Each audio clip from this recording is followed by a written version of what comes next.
Que bom estarmos aqui para mais um programa Encontro com a Palavra. Neste programa estudamos a Bíblia toda, do Gênesis ao Apocalipse. Esse estudo já nos trouxe aos profetas do Velho Testamento. Já vimos os livros de Isaías e de Jeremias e também o livro de Lamentações, que é um apêndice do livro de Jeremias.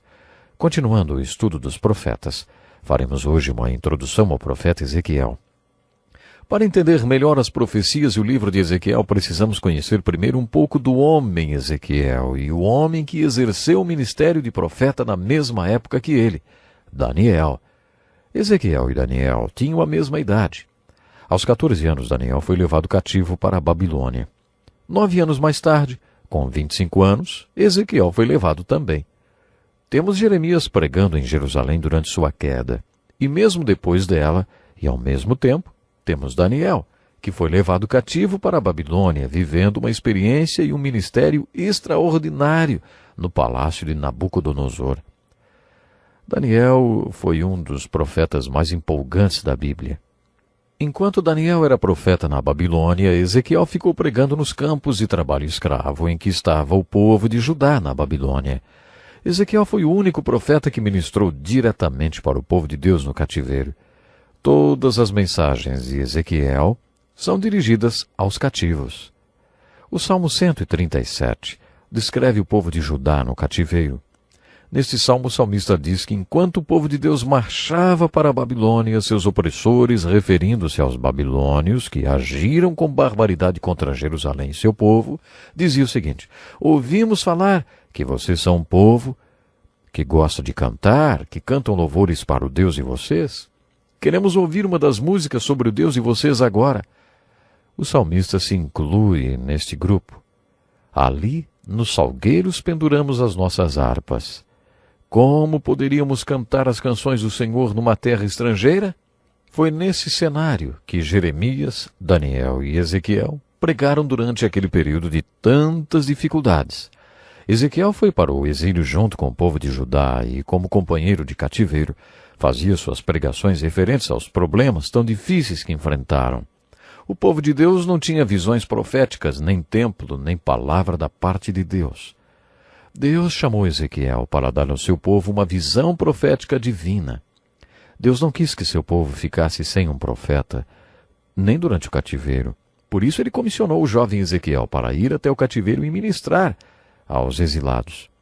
O versículo 30 do capítulo 22 de Ezequiel é o versículo-chave desse livro. Procurei entre eles um homem que erguesse o muro e se pusesse na brecha diante de mim e em favor desta terra, para que eu não a destruísse. Mas não encontrei nenhum. Deus queria encontrar um homem entre os cativos que se colocasse na brecha entre Deus e seu povo. Como Deus não conseguiu encontrar ninguém, comissionou Ezequiel e lhe deu um ministério. O versículo 30 do capítulo 22 é a descrição do trabalho de Ezequiel. Fatos estranhos e extraordinários. Esse é um bom título para o livro de Ezequiel, porque podem acreditar, esse livro é cheio das mais maravilhosas e esquisitas profecias. Acredita-se que o próprio Ezequiel fosse um profeta estranho e extraordinário ao mesmo tempo. Fazendo uma comparação dos profetas, descobrimos que Daniel, Ezequiel e o apóstolo João estavam exilados quando escreveram seus livros, Daniel, Ezequiel e Apocalipse, respectivamente. Daniel e Ezequiel estavam exilados na Babilônia e João na ilha de Patmos. A literatura desses três autores é chamada pelos estudiosos de literatura apocalíptica. A palavra Apocalipse sugere que há um véu e algo por trás dele. Não há como saber o que há por trás do véu até que ele seja removido. O significado da palavra Apocalipse é esse: remover o véu para que se veja o que seria impossível de ser visto com ele. Esta literatura apocalíptica não apenas nos leva para trás do véu, como também para o futuro. Estes três autores, Daniel, Ezequiel e João, escritores exilados, concentram-se no futuro. Através deles temos acesso à literatura apocalíptica ou a também chamada literatura escatológica. A palavra grega eskat significa as últimas coisas. Escatologia, então, significa o estudo das últimas coisas. Um profeta escatológico nos leva para trás do véu e nos mostra o que acontecerá quando Deus fizer acontecer a consumação da história da humanidade. Ezequiel, Isaías e Jeremias apresentam o que você pode chamar uma trindade de ênfases. De todos os profetas da Bíblia, Isaías foi o que mais fez profecias a respeito do Messias. Jeremias é o profeta do Pai. Através dos seus sermões de representação simbólica, ele traz pregações a respeito de Deus.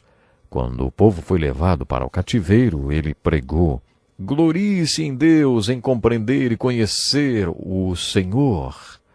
Jeremias estava sempre apresentando Deus ao povo de Judá. Ezequiel é o profeta do Espírito, porque faz constantes referências ao Espírito de Deus. Ele faz essas referências ao Espírito Santo dentro de uma dimensão pessoal.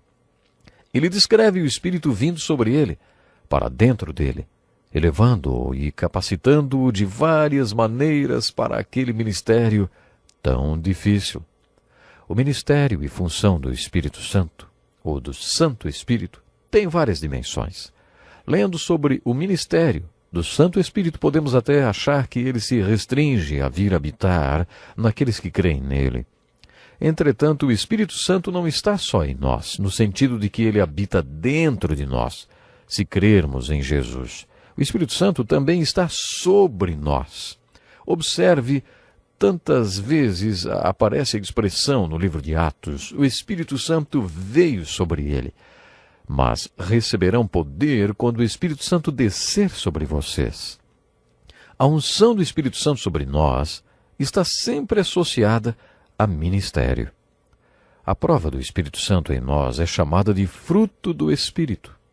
Há 9 frutos do Espírito mencionados em Gálatas, capítulo 5, versículos 22 e 23, como evidências de que o Espírito habita em nós. O Novo Testamento ensina que a outra evidência do Espírito Santo sobre nós são os chamados dons do Espírito.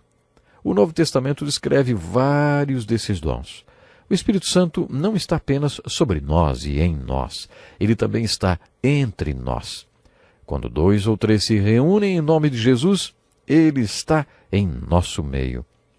Resumindo, o Espírito Santo tem várias funções e dimensões. Você verá que quase todas elas são mencionadas por Ezequiel, porque ele é o profeta do Espírito e sempre dá forte ênfase aos ministérios do Espírito Santo. Assim como Jeremias, Ezequiel também faz uso dos sermões de representação simbólica. Estudiosos acreditam que Daniel e Ezequiel foram fortemente influenciados por Jeremias, muito mais velho que eles.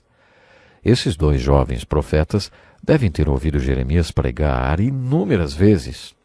Uma coisa é certa: Jeremias teve grande influência sobre Daniel e Ezequiel, porque os 2 o citam muito, e até o imitam de várias maneiras em seus ministérios. O uso da pregação de representação simbólica é um dos fatores em que Ezequiel assemelha-se a Jeremias e que evidencia a influência que recebeu dele. No Novo Testamento, vemos que Jesus Cristo e o apóstolo Paulo sofreram uma acusação. Diziam que eles tinham o centro deles deslocados. O eu deles era fora do lugar. Os 2 não tinham como centro de suas vidas o seu próprio eu. Eles eram excêntricos, que neste contexto quer dizer que o centro da vida deles era diferente do centro da vida das outras pessoas. Poderíamos dizer a mesma coisa de todos os profetas. Se um homem como Ezequiel vivesse entre nós hoje, seria internado em um hospital psiquiátrico. Ezequiel, além de fazer uso da pregação de representação simbólica, representava os símbolos ele mesmo. Ele poderia até ser chamado de o profeta mímico. Ezequiel representou sozinho muitos dos seus sermões. Quando você descobre as coisas que Ezequiel fez, pode até pensar que realmente ele estava com seu centro deslocado, ou até meio maluco, vamos dizer assim. Ezequiel usa a expressão filho do homem cerca de 100 vezes. O tema de sua profecia, que por sinal é muito organizada, é: Jerusalém vai ser destruída. Fica claro que Ezequiel sabia que logo iria para o cativeiro. Provavelmente, Ele estava tentando compensar a mensagem de vários falsos profetas que pregavam um rápido retorno do cativeiro. Você se lembra que aquele falso profeta Ananias contradisse Jeremias e declarou que o cativeiro não duraria 70 anos, mas apenas 2 anos? Aparentemente, havia muitos falsos profetas pregando isso, e Jeremias contradiz esse falso profeta, enfatizando que Jerusalém seria destruída. Assim como Jeremias, Ezequiel pregava que não tinha como impedir a conquista babilônica nem a destruição de Jerusalém. Dos capítulos 25 a 32, a profecia de Ezequiel é contra a nação que destruiria Jerusalém. Nos capítulos 33 a 40, a sua mensagem é: Jerusalém ressurgirá novamente. Ezequiel junta-se a Jeremias nesta mensagem de esperança. Ezequiel profetiza as bênçãos de Deus sobre seu povo. Nos capítulos 40 a 48, ele faz uma profecia escatológica. Sua profecia refere-se ao futuro e diz que exatamente naquele lugar onde ficava o templo de Salomão haveria um outro templo, o templo do milênio. Se hoje você visitar a Terra Santa e for ao local onde antes ficava o templo de Salomão, chamado de o Domo da Pedra, verá o maior santuário islâmico do mundo, bem ali onde antes ficava o templo de Salomão. Nesse trecho, Ezequiel diz que outro templo vai ser construído. Quando você visita o Domo da Pedra, tem que tirar os sapatos porque está em solo muçulmano. Você é estrangeiro em um templo muçulmano. Alguns interpretam esta profecia de Ezequiel literalmente e acreditam que ele está dizendo que vai haver uma restauração do templo bem naquele lugar. Isso quer dizer que, de alguma forma, o Domo da Pedra será destruído. Outros, entretanto, acham que essa profecia de Ezequiel é figurativa. Eles dizem que esta é a mensagem de toda a Bíblia, principalmente do Novo Testamento, e que significa que Deus está construindo sua igreja, que Jesus Cristo está construindo sua igreja e que a igreja de Jesus Cristo é o templo sobre o qual Ezequiel está falando. Pense nisso e até o próximo programa.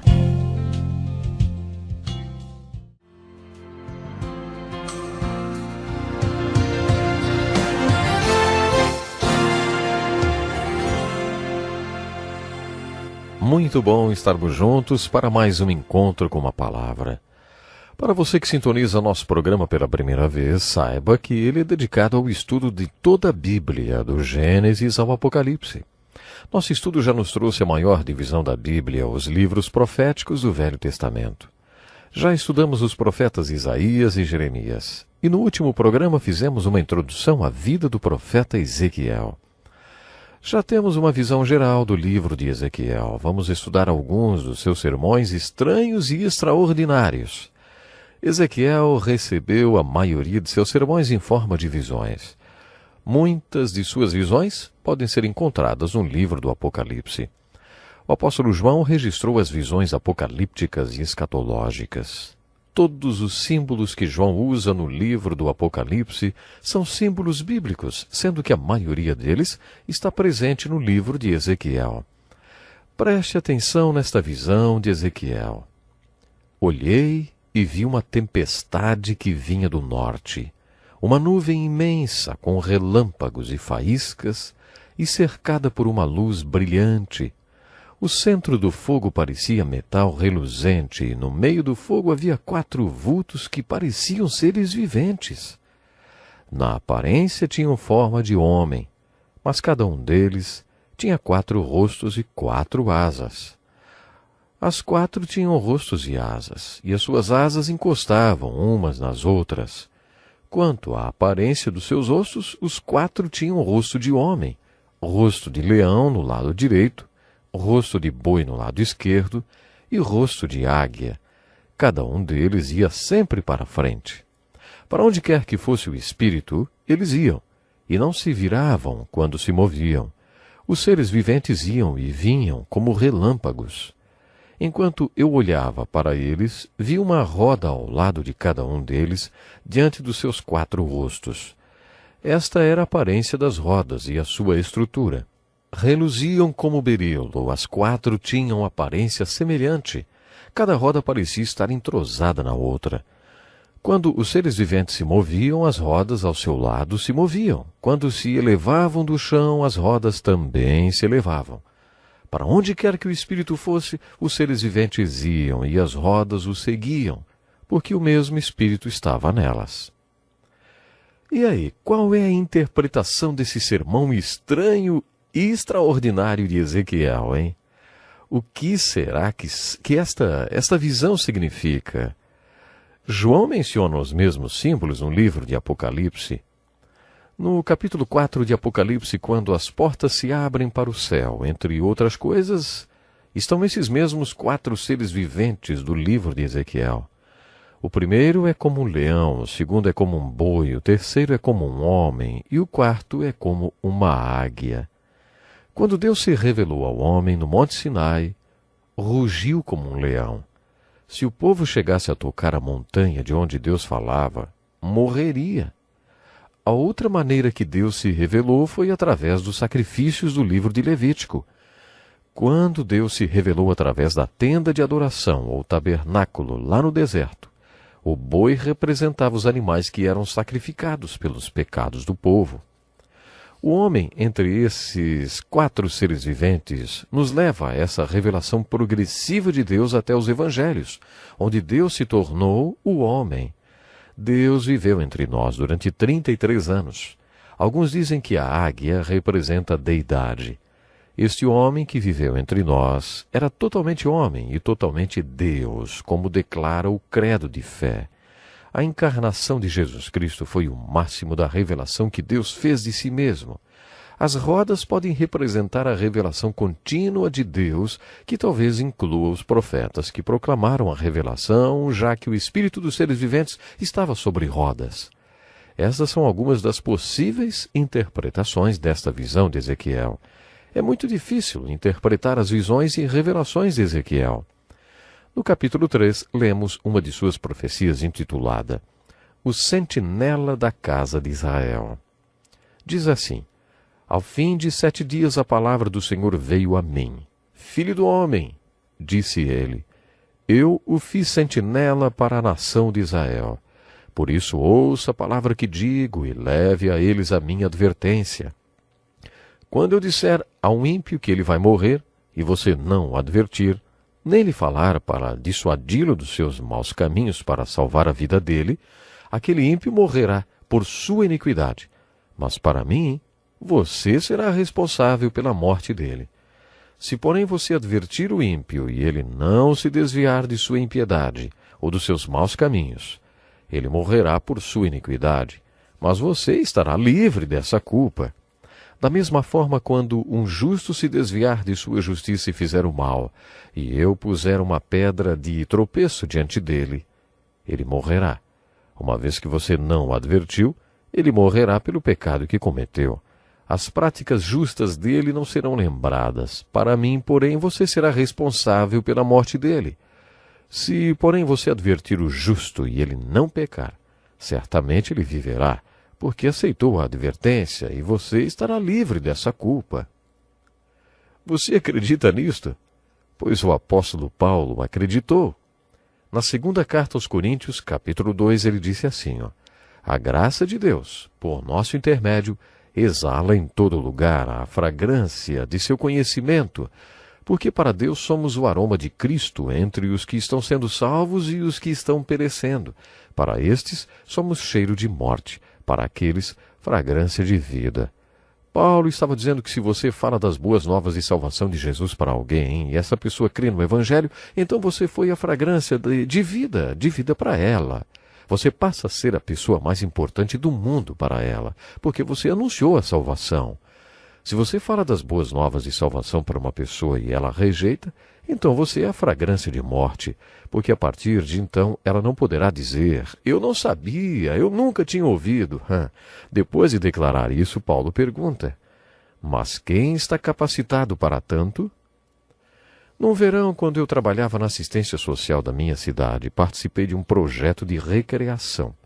Um dia, enquanto fechava o centro, vi que um homem estava me observando. Achei que ele quisesse falar comigo, e queria. Quando terminei de fechar tudo, ele se aproximou. Sentamos num banco e, enquanto ele fumava, contou-me sua história. Olha, fui para a guerra e eu fui ferido. Muitos de nós foram feridos. No campo de guerra, eu vi um capelão que ia de um ferido a outro e falava alguma coisa para eles. Sabe, eu achei que ele viria falar alguma coisa para mim também, mas foi atingido por um tiro. Depois, mesmo ferido, ele continuou procurando as pessoas para falar com elas. Ele foi atingido pela segunda vez e continuou se arrastando de um homem para outro. Por pouco ele me alcançou, mas foi atingido pela terceira vez. Eu tenho observado você e sei que você sabe o que o capelão estava falando para aqueles soldados. Eu não fui procurar uma oportunidade para falar do Evangelho. Incrível! A oportunidade veio até mim. O que você acha que o capelão estava falando para aqueles homens que estavam morrendo sob fogo cerrado, hein? Muitos clérigos não têm uma mensagem para alguém que está morrendo. Você acredita no Evangelho? O Ezequiel tinha uma mensagem para o povo que estava morrendo e para o povo que caminhava para a vida. E ele acreditava na sua pregação porque sabia que ela vinha de Deus. Assim como o apóstolo Paulo, Ezequiel sabia que era uma fragrância de vida ou de morte. Se você acredita que a Bíblia é a palavra inspirada de Deus, deve, como Ezequiel, se posicionar como sentinela das almas daqueles que estão ao seu redor. Mas quem está capacitado para tanto, hein? É por isso que Ezequiel dá tanta ênfase ao Espírito Santo em sua pregação. Assim como Paulo, Ezequiel encontrava sua suficiência no Espírito Santo. Em 2 Coríntios, Paulo diz: não que possamos reivindicar qualquer coisa com base em nossos próprios méritos, mas na nossa capacidade que vem de Deus. Só Deus pode nos capacitar para sermos sentinelas espirituais. Veja como Ezequiel descreve a sua unção do Espírito Santo. Ele diz assim: depois o Espírito elevou-me e ouvi um forte estrondo. Então o Espírito elevou-me e tirou-me de lá, com o meu espírito cheio de amargura e de ira, e com a forte mão do Senhor sobre mim. Há alguns anos fui jantar com um homem que eu considero um dos melhores pregadores e ministros que conhecia, realmente, um profeta dos tempos modernos. Comentávamos o fato de ambos sermos pessoas tímidas. Também falávamos sobre a unção do Espírito Santo. Contei para ele que às vezes, quando prego, sinto a unção do Espírito, mas às vezes não. Contei para ele que um dia, na saída do culto, uma senhora me disse: foi uma conversa muito boa, pastor. E foi exatamente assim que me senti, conversando com a igreja, e ela disse exatamente isso. Foi uma conversa muito boa hoje, pastor. Não sentia que havia qualquer unção naquela minha conversa. Na verdade, tive até vontade de dizer para a igreja: olha, se vocês conseguirem tirar alguma coisa de bom deste culto, agradeçam a mim, porque eu não acho que o Espírito Santo tem nada a ver com essa conversa de hoje, viu? Era assim que me sentia naquele dia. Esse grande pregador me disse: olha, a diferença entre você e eu é que se não houver unção do Espírito, você ainda consegue conversar com a igreja, e eu não consigo. Se o Espírito Santo não estiver ali, parece que fico com um tijolo na boca. Não consigo falar nada. Eu o estava convidando para pregar em minha igreja e ele estava me dizendo por que não queria ir. Ele me contou que uma vez foi convidado para ser palestrante de uma conferência e quando chegou lá na frente, simplesmente não conseguia dizer nada. Ele só falou: desculpe-me, e sentou-se. Ele me perguntou: você quer que aconteça isso na sua igreja? Já pensou? Você reuniu toda a sua igreja sem saber se o Senhor me dará ou não uma mensagem? Fiquei impressionado com o relacionamento profundo deste tímido profeta dos tempos modernos com o Espírito Santo. Ezequiel era o profeta desse tipo. Ele dizia: ouçam, se o Espírito está sobre mim, eu posso falar suas palavras. Mas se ele não estiver sobre mim, é como se eu estivesse amarrado com cordas e mudo. Não consigo nem falar. Ezequiel era um profeta exatamente assim. À medida que você se familiarizar com esse profeta estranho e extraordinário e com suas profecias estranhas e maravilhosas, procure tirar de seus sermões uma aplicação para a sua vida, como você fez com o profeta Jeremias. Deus o abençoe na leitura das profecias de Ezequiel. Temos que ficar por aqui hoje. Mas não esqueçam, no próximo estudo teremos muito mais. Deus lhe abençoe.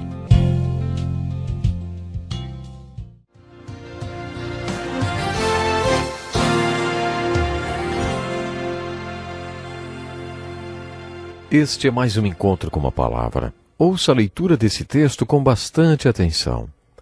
A mão do Senhor estava sobre mim, e por seu espírito ele me levou a um vale cheio de ossos. Ele me levou de um lado para o outro e pude ver que era enorme o número de ossos no vale, e que os ossos estavam secos. Ele me perguntou: Filho do homem, estes ossos poderão tornar a viver?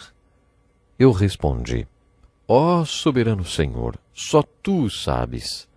Então ele me disse: Profetize a estes ossos e diga-lhes: Ossos secos, ouçam a palavra do Senhor. Assim diz o soberano, o Senhor, a estes ossos: Farei um espírito entrar em vocês e vocês terão vida. Porei tendões em vocês e farei aparecer carne sobre vocês, e os cobrirei com pele. Porei um espírito em vocês e vocês terão vida. Então vocês saberão que eu sou o Senhor. E eu profetizei conforme a ordem recebida. Enquanto profetizava, houve um barulho, um som de chocalho, e os ossos se juntaram, osso com osso. Olhei, e os ossos foram cobertos de tendões e de carne, e depois de pele, mas não havia espírito neles. A seguir ele me disse: Profetize ao espírito, profetize, filho do homem, e diga-lhes: Assim diz o soberano Senhor: Venha desde os quatro ventos, ó Espírito, e sopre dentro desses mortos, para que vivam.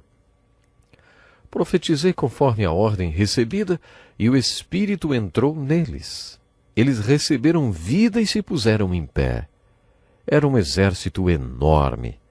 Então ele me disse: Filho do homem, estes ossos são toda a nação de Israel. Eles dizem: Nossos ossos se secaram e nossa esperança desvaneceu-se. Fomos exterminados. Por isso profetize e diga-lhes: Assim diz o soberano, o Senhor: Ó meu povo, vou abrir os túmulos e fazê-los sair. Trarei vocês de volta à terra de Israel. E quando eu abrir os seus túmulos e os fizer sair, vocês, meu povo, saberão que eu sou o Senhor. Seja muito bem-vindo ao programa Encontro com a Palavra. Nele fazemos um estudo introdutório de toda a Bíblia, do livro de Gênesis ao Apocalipse. Atualmente estamos estudando os profetas. O texto bíblico que acabei de ler é a pregação de Ezequiel, o terceiro profeta maior que estudamos. O título que demos para o estudo do livro de Ezequiel é Fatos Estranhos e Extraordinários. É um título que se encaixa bem para este profeta estranho e extraordinário, que nos revela profecias estranhas e extraordinárias em suas pregações. Esse sermão dos ossos secos é o sermão de Ezequiel que eu mais gosto. O que há de tão importante nesse sermão dos ossos secos? Ezequiel foi levado a um vale. O vale estava coberto de ossos. A ordem de Deus para Ezequiel é que pregasse para os ossos. Agora consigo entender por que o Billy Graham pregou para os jacarés nos pântanos da Flórida quando era estudante e estava aprendendo a pregar. Também já ouvi falar de pregadores do interior que pregaram para o gado e outros animais. Mas acho que o desafio de Ezequiel era ainda maior. Pregar para ossos secos num vale.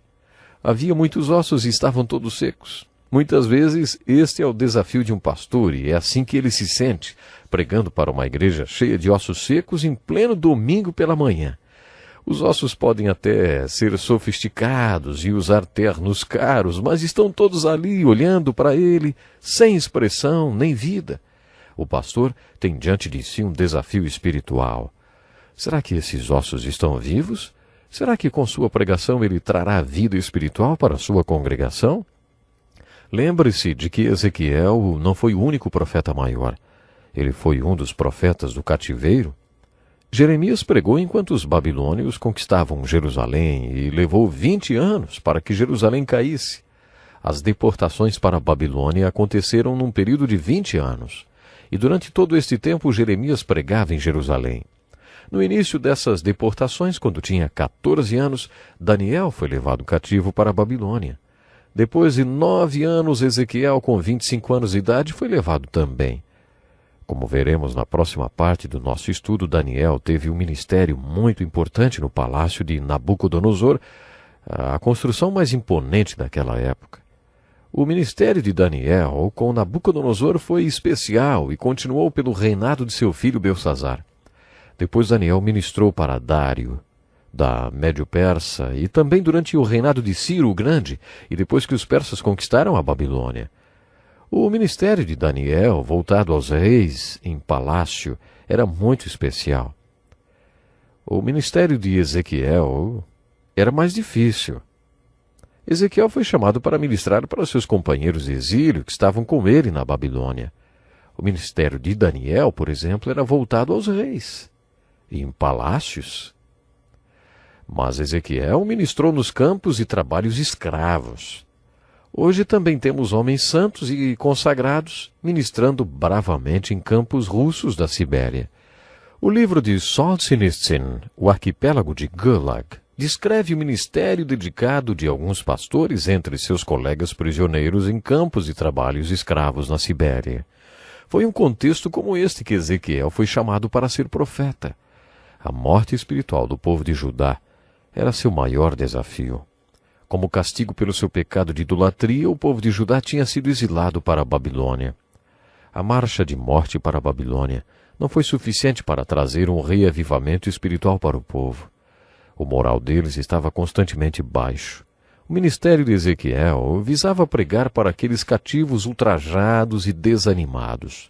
Deus não queria que o povo de Judá ficasse sem revelação, por isso comissionou Ezequiel para pregar para o povo de Judá durante o cativeiro. Falando alegórica e espiritualmente, o povo de Judá era como ossos secos. Deus lançou um desafio para Ezequiel. Ezequiel, você acha que esses ossos secos podem voltar a viver? A Bíblia mostra que Deus desafiava seus profetas com visões. Ele perguntou, Elias, o que você está vendo? Jeremias, o que você está vendo? E perguntou a Ezequiel, Ezequiel, está vendo todos esses ossos secos? Você acha que eles podem tornar a viver? Ezequiel não diz, sim, eu tenho fé para crer que eles podem voltar a viver.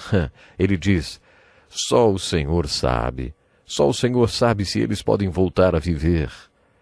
Ezequiel não comprometeu sua palavra, porque, na verdade, ele não cria que aqueles ossos pudessem se tornar em corpos vivos. Então Deus disse, profetiza esses ossos. Deus estava dando uma visão a Ezequiel.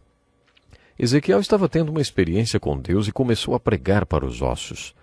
Depois de algum tempo, Ezequiel conta que ouviu um barulho como de chocalho e os ossos começaram a se juntar. Os ossos se juntaram formando esqueletos. Ezequiel já tinha uma congregação de esqueletos galopantes, sem tendões nem carne. Como tantas igrejas hoje em dia, né? Mais uma vez Ezequiel recebe a ordem. Pregue. Quando ele pregou, tendões e carne se formaram sobre os esqueletos. Eles passaram a ser um monte de corpos. Uma vez um pastor falou que a igreja dele seria a primeira a ser arrebatada, porque o Novo Testamento diz que os mortos em Cristo irão primeiro. E se os mortos em Cristo vão primeiro, significava então que a igreja dele iria primeiro, porque ele diz, a minha igreja parece que todo mundo é morto. Incrível, né? Bom, mas Ezequiel estava com um exército de esqueletos cobertos de carne e músculos, mas ele ainda não podia responder à pergunta que Deus lhe havia feito. Esses ossos podem voltar a viver? Aqueles corpos ainda não estavam vivos? Eles ainda não respiravam? Aí Deus ordena, pregue para que respirem. Neste ponto de fôlego, de respiração, o Espírito Santo entra em cena. A respiração, esse fôlego, é a mesma coisa do Espírito. Encontramos aqui mais um princípio bíblico. Sem o Espírito Santo, o pregador tenta o impossível. Jesus disse, para o homem é impossível, mas para Deus todas as coisas são possíveis. Qualquer profeta verdadeiro sabe que se o Espírito Santo não estiver sobre ele, conduzindo e dando-lhe a sua unção, tudo que o profeta tentar fazer será inútil. É isso que está sendo ilustrado aqui. Pregue para o Espírito. Quando Ezequiel profetizou para o Espírito, o fôlego veio sobre aqueles corpos e eles se tornaram um exército poderoso. Você vê as aplicações que podemos tirar desta pregação tão importante de Ezequiel? A principal lição é que Deus está dizendo, eu levarei você de volta para casa. A mensagem que eu quero que você pregue aos cativos desesperançados de Judá é que daqui a 70 anos eles voltarão para casa. Vocês acham que Deus não tem poder para isso? Ah, Ele tem. Deus me deu uma visão, eu vi o vale de ossos secos e Deus disse, pregue para esses ossos podem voltar a viver. Ezequiel. E eu disse, não sei. E Deus falou, pregue. Então eu preguei. Quando preguei a palavra, os ossos se juntaram e depois passaram a ter músculos e pele. Depois, quando eu preguei e pedi ao Espírito que ungisse minha pregação, o Espírito veio sobre aqueles corpos. A aplicação principal da pregação de Ezequiel é: eu posso e eu vou restaurar vocês desse cativeiro. Eu posso e eu vou tirá-los da Babilônia e levá-los de volta para a terra de vocês. Vou restaurar a sorte de Israel. Essa é a principal aplicação deste importante sermão de Ezequiel sobre os ossos secos. Enquanto estudamos o Velho Testamento em nosso programa Encontro com a Palavra, fico desafiando você a buscar em cada aula uma aplicação para a sua vida. Isso é muito importante, principalmente quando estudamos todas essas grandes pregações dos profetas do Velho Testamento.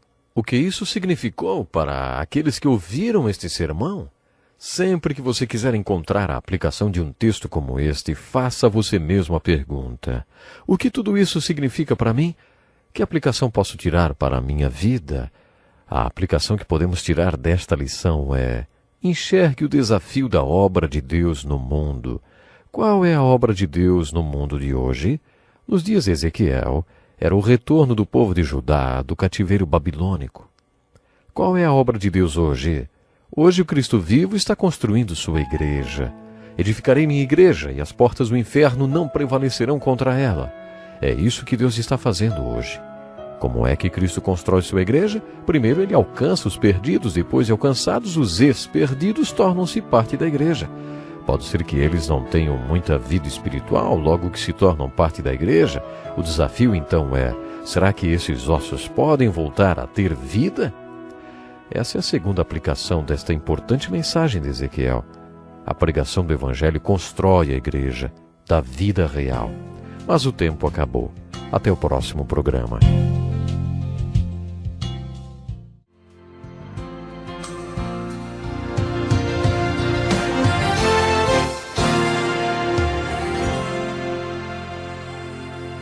Seja muito bem-vindo para mais um programa Encontro com a Palavra.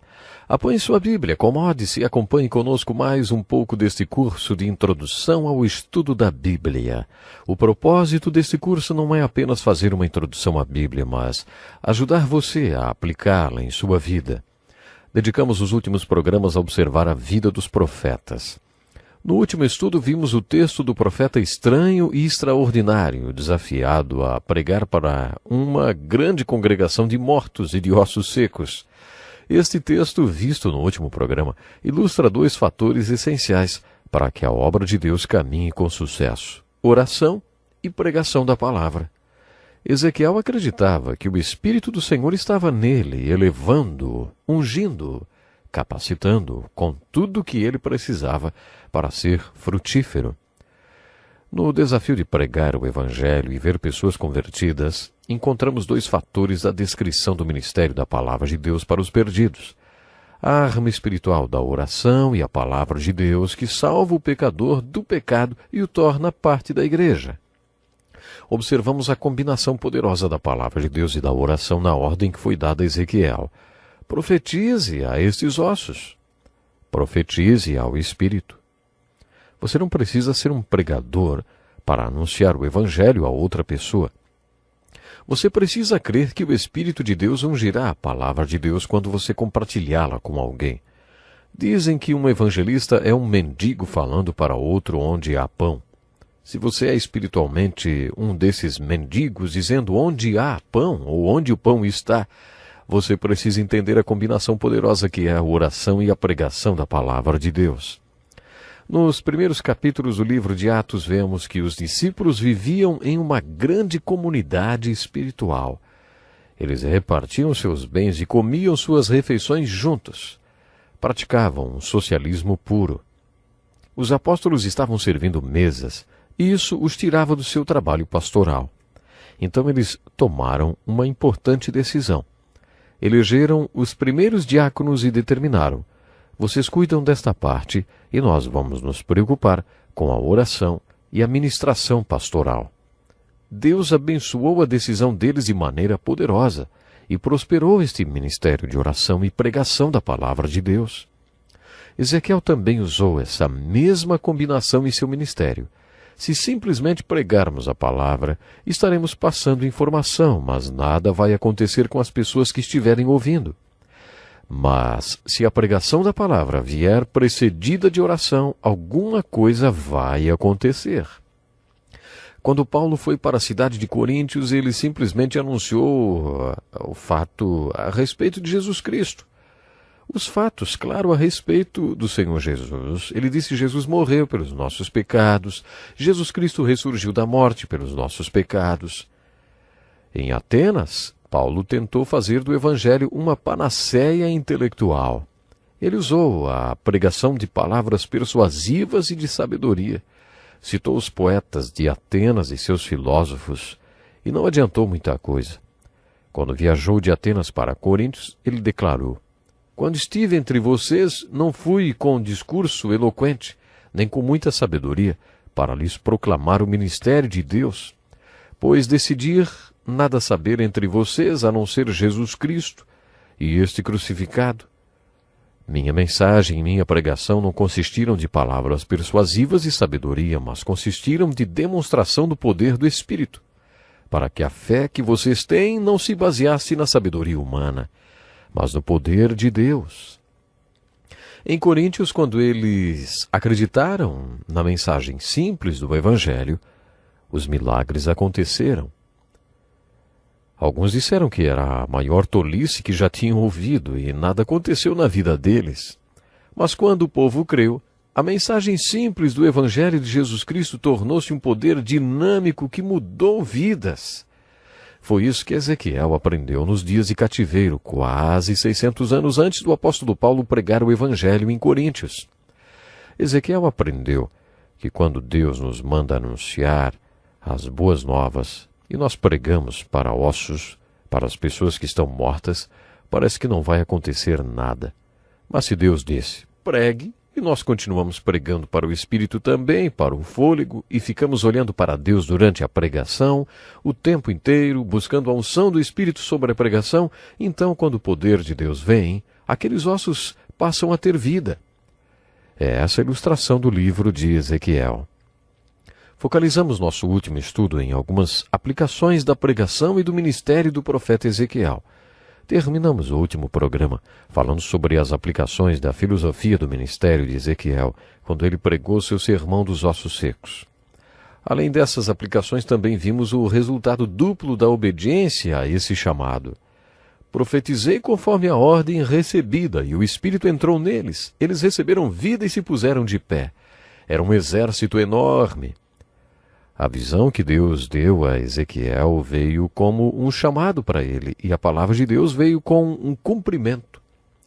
Quando recebeu o chamado de Deus, Ezequiel tinha uma visão que está descrita nos primeiros 3 capítulos de seu livro. Nestes capítulos vistos no estudo anterior, temos as experiências chamadas de as experiências do chamado de Ezequiel. Isaías tinha recebido seu chamado quando teve uma experiência no templo. Como resultado desta experiência, Isaías foi chamado para ir para Deus. Quando Deus perguntou, quem enviarei? Quem irá por nós? Isaías respondeu, eis-me aqui, envia-me a mim.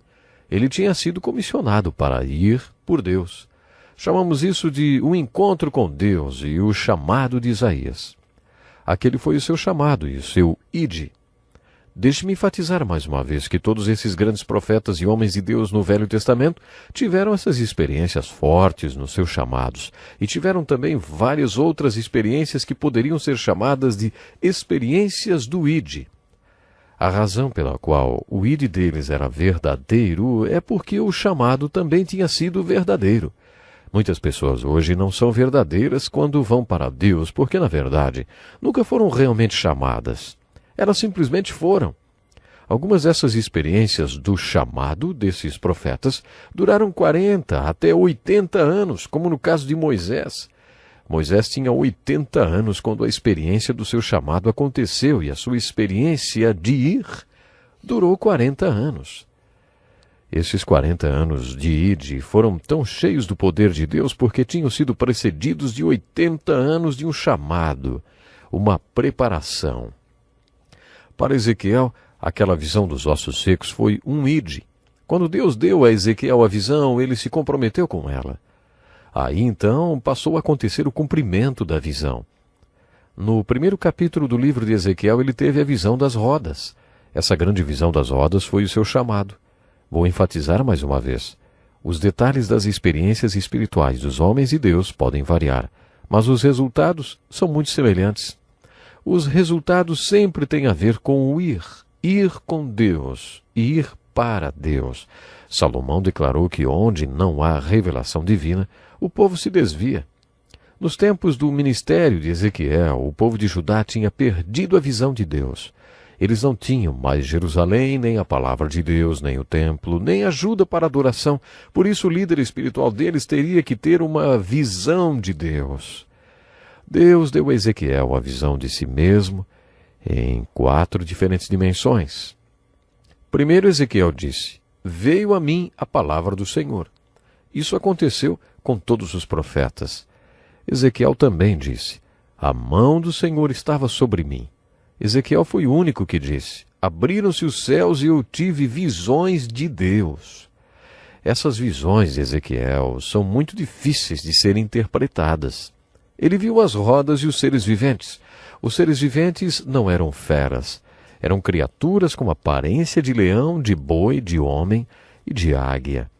Essa visão que se repete no livro de Apocalipse é a visão de Deus. É a visão que impede que o povo de Deus pereça. Deus deu essa visão a Ezequiel para que ele pudesse ministrar para o povo naqueles tempos de tanta dificuldade. A visão tinha que ser fora do comum, porque os tempos eram bem fora do comum. No versículo 28, capítulo 1, Ezequiel explica como era a visão. Ele diz assim: tal como a aparência do arco-íris nas nuvens em um dia chuvoso, assim era o resplendor ao seu redor. O que significaram todos aqueles detalhes dentro da visão da glória de Deus? As rodas, os olhos, os aros das rodas e tudo que se relacionava aos viventes? Não se esqueça das palavras de Ezequiel. Era a aparência da figura da glória do Senhor.